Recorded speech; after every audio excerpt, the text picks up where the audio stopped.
All right, let me check in with my final end check-in of The Biggest Bluff by Maria Konnikova.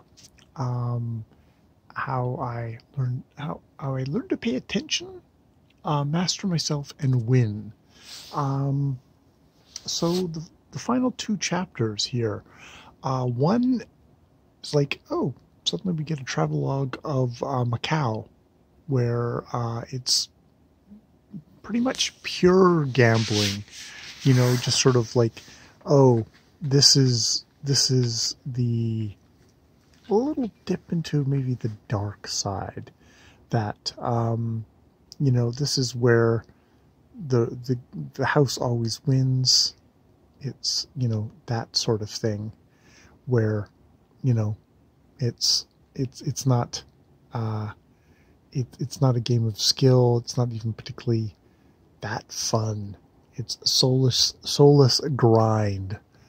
Yeah, it's an interesting kind of a bit of a swerve here, because we have like that big high of, oh, I won everything, and then it's like, oh, it's kind of like afterwards, where she's in Macau, and yeah.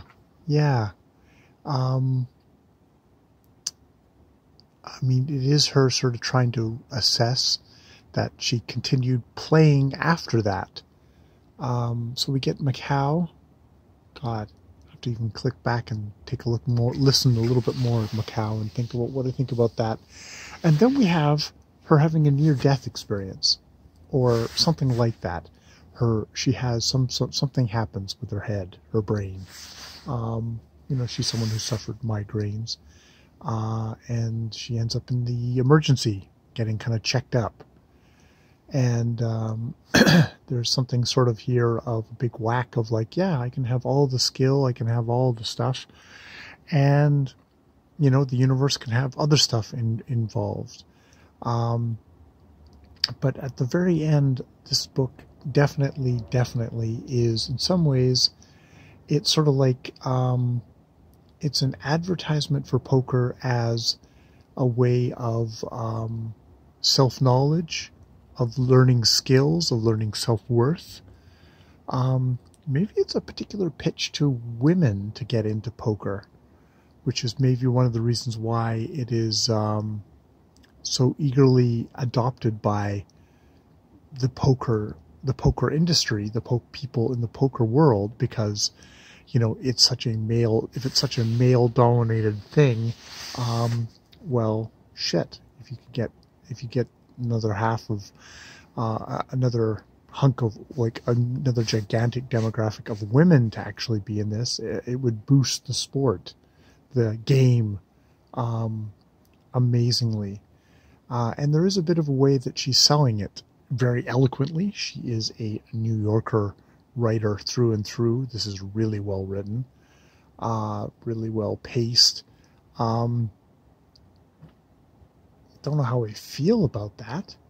I mean, this is, in some ways, if I review this book, it's a book that's, I'm more reviewing you. I'm going to tell you more about myself and my own biases about this book. I mean, I can say on a very kind of objective level, she's a fucking New Yorker writer. She's put together a good book. It's really well written, snappy. It bounces back and forth between kind of stuff on kind of behavioral psychology, self-help, and just sort of kind of interesting things of the game and stuff like that. It's like really well put together. That said, do I have to, this whole kind of selling it as, I mean, I guess you could put this together with, any other game or any other sport where you need to make this decisions. I mean, she's making a case for poker, but you could sort of do this with anything. And the thing is with poker is that you're putting yourself in a world where, if you're a slightly obsessive personality, you could be really fucked by the end of this. This could really fucking destroy your life, as well as perhaps, propel you forward. She is a really well put together person, going by this book. If I take this as thing. She's at the top of her profession. She's a fucking writer who writes for the New Yorker.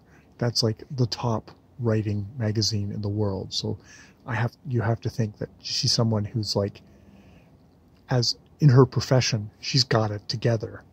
I just think of all the people out there, myself included, that aren't particularly that well put together, anywhere near that, and would get eaten alive in this world. Would be particularly just be another fish to get served up to all the sharks in this world.